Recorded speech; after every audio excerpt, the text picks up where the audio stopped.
Langkah-langkah perhitungan harga pokok produk berbasis volume, mengidentifikasi departemen produk dan departemen jasa serta cost drivernya. Departemen produksi, pemotongan, perakitan, penyelesaian. Departemen jasa, penganan bahan baku, kaferatia, cost driver, GM, JKL, GM. Mengidentifikasi sumber daya dan biaya sumber daya yang digunakan oleh departemen produksi dan departemen jasa serta cost drivernya untuk biaya tidak langsung departemen. Mengumpulkan data kapasitas cost drivernya. Kapasitas cost driver diperoleh dari departemen-departemen terkait pada awal periode akuntansi. Di tabel di atas terlihat bahwa ada beberapa data yang dikumpulkan dan masing-masing data tersebut akan digunakan sebagai dasar alokasi biaya overhead. Menyusun anggaran biaya overhead pabrik. A. Biaya listrik. Dengan menggunakan cost driver KWH, tarif biaya listrik dapat dihitung dengan rumus tarif biaya listrik sama dengan total biaya listrik per total KWH. B. Biaya penyusutan gedung pabrik. Dengan menggunakan cost driver luas lantai, tarif biaya penyusutan gedung pabrik dapat dihitung dengan rumus tarif biaya penyusutan gedung pabrik sama dengan total biaya penyusutan per total luas lantai. C. Biaya gaji supervisor. Dengan menggunakan cost driver jumlah karyawan, tarif gaji biaya supervisor dapat dihitung dengan rumus tarif biaya gaji supervisor sama dengan total biaya gaji supervisor per total karyawan. Mengidentifikasi biaya departemen jasa ke departemen produksi. 3 metode alokasi. 1. Metode alokasi langsung. 2. Metode alokasi bertahap. 3. Metode aljabar. Metode alokasi langsung. Dalam metode ini, biaya departemen jasa dialokasikan langsung ke departemen produksi. Metode ini mengasumsi bahwa departemen jasa tertentu tidak memberikan jasa ke departemen jasa lainnya, tetapi semata-mata hanya memberikan jasa ke departemen produksi. Metode alokasi bertahap. Metode alokasi bertahap disebut juga dengan metode alokasi tidak timbal balik atau metode alokasi berurutan. Metode ini mengasumsi bahwa departemen jasa tidak hanya memberikan jasa ke departemen produksi, tetapi juga ke departemen jasa lainnya secara tidak timbal balik. Metode aljabar. Metode ini disebut juga dengan metode alokasi timbal balik. Metode ini mengasumsi bahwa selain memberikan jasa ke departemen produksi, departemen jasa juga memberikan jasa ke departemen jasa lainnya secara timbal balik. Perhitungan tarif overhead departemen. Biaya departemen jasa setelah dialokasikan ke departemen produksi akan bersaldo 0. Setelah semua biaya departemen jasa dialokasikan ke departemen produksi, maka langkah selanjutnya adalah membebankan biaya departemen produksi ke produk dengan menggunakan tarif biaya overhead berbasis unit. Langkah-langkah pada akhir periode sehubungan dengan biaya overhead sesungguhnya. 1. Pengumpulan data biaya overhead. Mengumpulkan semua data yang terkait dengan biaya overhead selama periode tersebut. Ini termasuk biaya-biaya seperti listrik pabrik, penyusutan peralatan, biaya perawatan, gaji staf non-produksi, dan semua biaya lain yang termasuk dalam biaya overhead. 2. Penentuan basis alokasi. Dasar penempatan alokasi yang akan digunakan untuk mengalokasikan biaya overhead ke produk atau departemen tertentu. Dasar alokasi ini bisa berupa jam kerja mesin, jam kerja tenaga kerja langsung, kapasitas mesin, atau faktor lain yang relevan. 3. Hitung biaya overhead sebenarnya. Hitung total biaya overhead sesungguhnya dengan menjumlah semua biaya overhead yang terkumpul selama periode tersebut. 4. Hitung alokasi biaya overhead. Gunakan berdasarkan alokasi yang telah ditentukan untuk mengalokasikan biaya overhead ke produk atau departemen yang relevan. Hal ini dilakukan dengan mengalihkan basis alokasi dengan tingkat alokasi yang sesuai. 5. Periksa kembali alokasi. Pastikan bahwa metode alokasi yang digunakan adil dan relevan.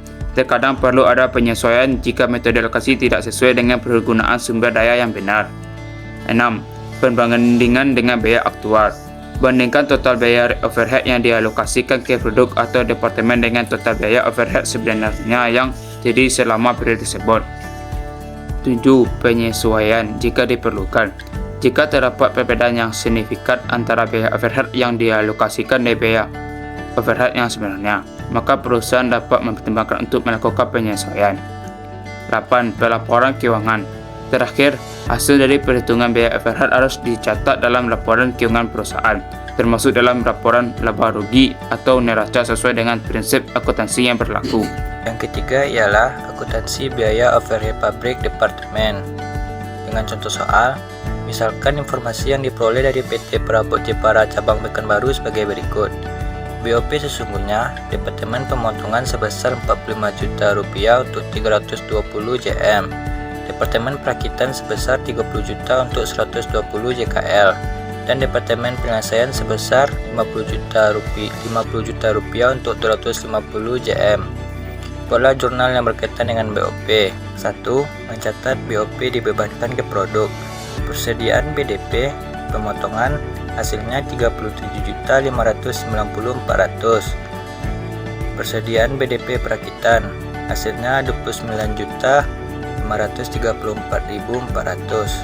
Persediaan BDP penyelesaian 51.052.500 terhadap BOP pemotongan 37.590.400. BOP perakitan 29.534.400 dan BOP penyelesaian 51.052.500. Dengan rumus, BOP dibebankan sama dengan kapasitas sesungguhnya dikali tarif BOP. Yang kedua ialah mencatat BOP sesungguhnya. BOP Departemen Pemotongan ialah 45 juta. BOP Departemen Perakitan 30 juta, BOP Departemen Penyelesaian 50 juta, terhadap berbagai rekening di kredit yang hasilnya 125 juta. Yang ketiga ialah menutup rekening BOP dan mencatat selisih. Yang hasil perhitungannya ialah selisih BOP dari Departemen Pemotongan ialah 7.409.600, yang ini merupakan rugi.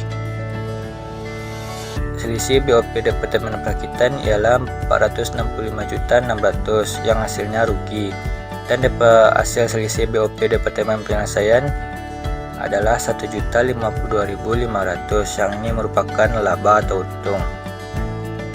Yang keempat ialah analisis selisih biaya overhead pabrik.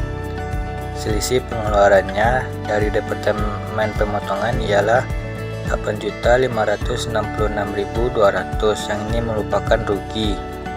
Dari Departemen Perakitan ialah 3.294.300 yang ini merupakan laba. Dari Departemen Penyelesaian ialah 3.922.500 yang ini merupakan rugi. Yang total selisih BOP-nya ialah dari Departemen Pemotongan 7.409.600 yang hasilnya merupakan rugi. Dari Departemen Perakitan hasil dari total selisih BOP-nya ialah 465.600 yang ini merupakan rugi, dan hasil selisih total BOP dari Departemen Penyelesaian ialah 1.052.500 yang merupakan laba. Yang kelima ialah mencatat selisih overhead pabrik. Selisih pengeluaran Departemen Pemotongan ialah 8.566.200. Selisih pengeluaran Departemen Penyelesaian ialah 3.922.500. Selisih kapasitas Departemen Perakitan ialah 3.759.900. Selisih biaya overhead pabrik Departemen Penyelesaian ialah 1.052.500 terhadap selisih pengeluaran Departemen Perakitan ialah 3.294.300. Selisih kapasitas Departemen Pemotongan 1.156.600. Selisih kapasitas Departemen Penyelesaian 4.175.000. Selisih BOP Departemen Pemotongan 7.409.600. Selisih BOP Departemen Perakitan ialah 465.600. Yang keenam ialah menutup selisih biaya overhead pabrik. Harga pokok penjualan selisih pengeluaran 6.822.700. Departemen Perakitan selisih kapasitas 3.294.300. Departemen Pemotongan Selisih Kapasitas 1.156.600, Departemen Penyelesaian Selisih Pengeluaran 4.975.000. Terhadap selisih pengeluaran Departemen Pemotongan ialah 8.566.200, selisih pengeluaran Departemen Penyelesaian ialah 3.922.500, selisih kapasitas Departemen Perakitan ialah 3.759.900. Pengaruh otomasi pada tarif BOP berbasis volume. Pada lingkungan operasi otomasi, pembebanan BOP berdasarkan jam kerja langsung dapat memberikan keputusan yang salah. Misalnya, untuk mengurangi BOP, manajemen mengurangi BTKL, tapi kenyataannya BOP malah bertambah karena manajemen mengganti tenaga kerja dengan mesin atau komputer.